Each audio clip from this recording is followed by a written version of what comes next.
Hello everybody and welcome to another video on programming challenges in Java. So this is going to be the second episode of programming challenges in Java. So let us take a look at the question that we have for today. So this is the question and I got it once again from Code Wars. So it says complete the solution so that it splits the string into pairs of two characters. If the string contains an odd number of characters, then it should replace the second character of the final pair with an underscore. Okay, so let us take a look at the problem on their website. So complete the solution so that it splits the string into pairs of two characters. If the string contains an odd number of characters, then it should replace the missing second character of the final pair with an underscore. So as an example, they have given two examples. The first one is ABC, so it contains an odd number of characters, so they have appended an underscore at the end of the string. And as for ABCDEF, you can see that there are 6 characters in the string, so they have just split it into groups of 2. So this is returning AB, the first one is returning AB followed by C and underscore. So this is actually these groups of 2 strings are actually included in a string array, which should be returned by the user to the calling function.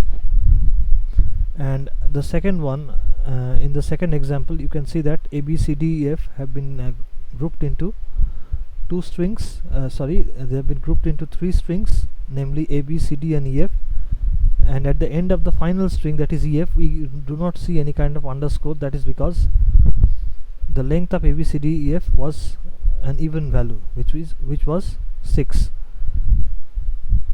So before I show you the solution to the problem, let us take a look at the algorithm for this solving this particular question. So first of all, we'll have to check the length of the given string, because everything hinges on the length of the string. So the second step, if the length of the string is an odd value, add an underscore at the end of the string. So you can see that in the question, that is in the solution part, they have provided a string called s as a parameter to the method, and so we'll be taking this string and we'll be analyzing its length. So if the length is found to be an even value, then it's okay, but if it's found to be an odd value, then we'll simply concatenate an underscore character at the end of the string, right?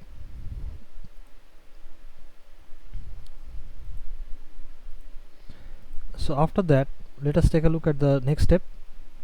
So now we'll have to declare an array that's half the size of the given string. So you can see that in the question itself, they have mentioned that it should return this the string that has been split into groups of 2.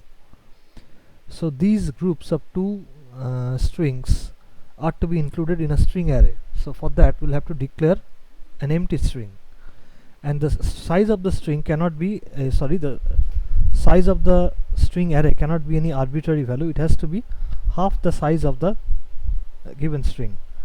The reason for it is that if we declare an arbitrary size, say 50, 100 or something similar, and if the string that we are checking or that we are passing to the method contains fewer words than the size of the string, then a part of the string array will be filled and the remaining portions of the string array will be empty, or they will contain null values, and then we'll be getting an error.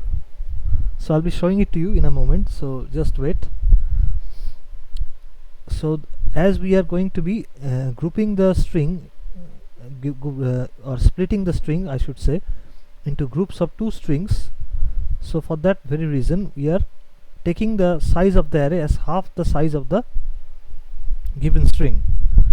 So even if the size of the given string is an odd value initially, so we are adding an underscore character at the end of the string, and because of that, its length will become an even number. And so we'll be declaring a string array whose size is half the size of the given string, so that it can contain all the words in the string and there are no empty or unoccupied subscripts inside the string. Okay, so let us take a look at the next step after this. So after the third step, the step 4 says that traverse the string, extract characters from the beginning of the string and store them in a temporary variable. So now that we have declared the array, the size of which is half the size of the string, we'll have to create a loop, any loop, for loop, while loop, whatever suits our preference, and then we'll have to traverse the given string and then extract characters using the char at command from the beginning of the string and store them in a temporary variable. And when its count reaches 2, store the characters from the variable into the array and repeat the same process for the next available characters in the string. Continue till the end of the string. So as we are traversing the string, what we'll do is we will start extracting characters from the beginning of the string, and we'll be extracting 2 characters at a time, and then we'll be storing the characters into a temporary string variable. Okay, and so when the count, that is when we have extracted 2 characters from the given string, we'll be copying those 2 characters into a subscript of the string array. So we have already declared a string array earlier, and initially it was empty.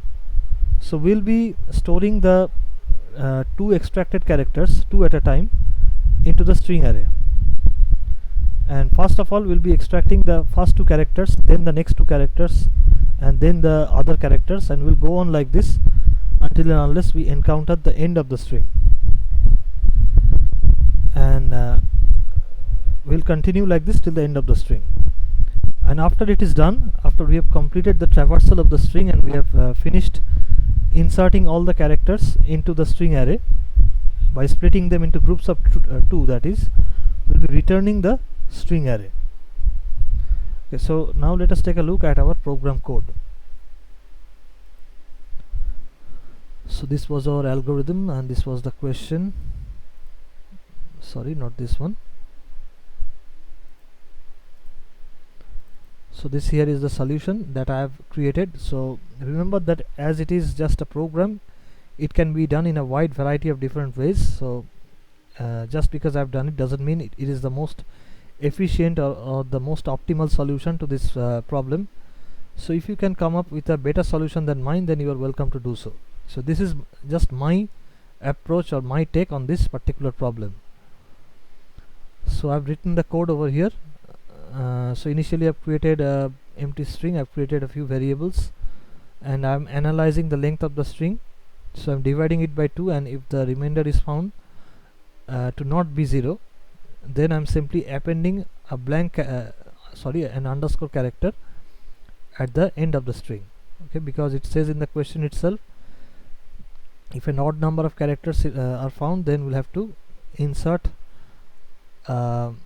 an underscore at the end of the string. So for that reason we are doing this. Okay, so next one is we are now creating an array, the size of which is half the size of the given string. So we don't know what the size of the string is initially, so it can be any random string. So we are simply checking the length of the string and we are halving it, right? And then we are creating the array whose size is half the size of the given string. And then we are just going through the string, that is traversing the string, and we are extracting characters right from the beginning. And when we have finished the extracting 2 characters at a time, so first of all we are starting from the 0th index. So when we finish extracting the first 2 characters, so we are checking that by dividing the index value by 2. So as we are starting from 0, so when the value of the index reaches an odd number, that is 1, so initially it was 0, so when it reaches an odd value, that is 1, that means we have finished taking 2 characters. So the odd index indicates that we are at a position where 2 characters have already been extracted and stored in the temporary variable, which is word over here. So word is a temporary variable where we are storing 2 characters from the string at a time. And once we have done that, that is when we divide I with 2 and we get a non-zero value as the remainder, that means there is an odd value, we are simply storing the extracted characters into our array, which is m word. So we are creating an array called mword. It is a string array. So string mword equals to new string length by 2. We have seen it earlier. And then after this we are resetting the given temporary variable. We are resetting it to an empty string, and then we are incrementing the index counter for this particular array, so that the next time we insert a word, it inserts the word in the next available subscript of the array. Okay, so now after it is done, we are returning mword. Okay, so we have I have already done the program, and it is running just fine. So let us test it once again just to make sure. So it is running, and all the test cases have been executed successfully, as you can see over here. So I told you initially that if we take an arbitrary array of arbitrary size, there will be a problem. So let me just demonstrate that. So if I just copy this, and if I just set it to an arbitrary size like 100 or 50 or whatever, so we are not going to be having so many words in the string, so there are bound to be some empty subscripts in this particular array after the execution of this program. So just see what happens.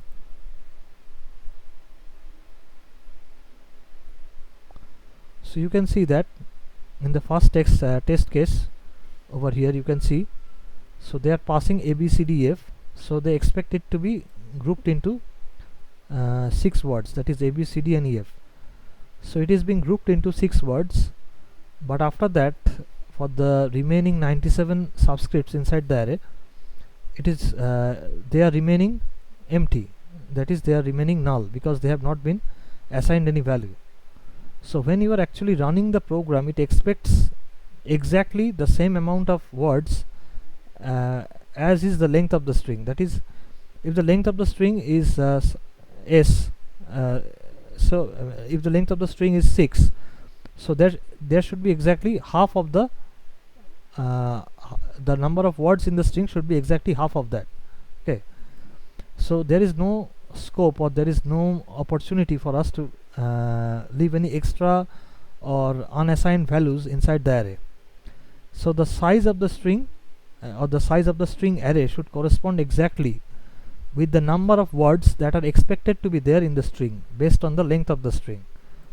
So if the length of the string is 10, so there should be 5 words, because we are grouping them into 2 words each, so there should be exactly 5 words. And if after running the program any extra or unassigned or unexplained values are found, this compiler will not accept this value, and it will treat it as an error condition. Even though we are splitting the string into the required number of groups, the remaining cells in the array are remaining unassigned or uninitialized, and so it is throwing up an error. So to prevent that, we are simply going to be reversing it to the previous technique, that is, we are going to use the size of the string array as half the length of the string. So that is going to work just fine. So once again we are testing it, and all the test cases given at the end of this. So there are 2 test cases over here. One is for the string of even number ABCDF and hello world. So they expect after running ABCDF, it will return ABCD and EF. So in the situation that I demonstrated just now, so they expect exactly ABCDF to be the result and solution. So when we had set an arbitrary size of the string array, so it was returning ABCD and EF just fine, but apart from that, it was also returning all the null values in the string array that were not assigned to anything. So that was resulting in an error condition. And in case of the odd tests, that is the tests for all the strings with an odd number of characters, the same thing is going to happen, but the difference is that there is going to be an underscore at the end of each string, but there should be no extra characters or no extra values apart from the ones that are present in the string itself and the underscore, that is. So now I'll attempt the solution.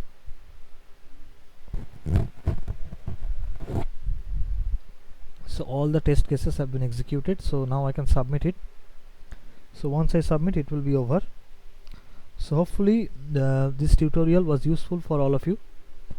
So I'll be exploring the other programs later on, and I'll be uploading videos of them on a regular basis from time to time. So please follow me on YouTube, and you can also if you have any questions, you can leave them in the comment section.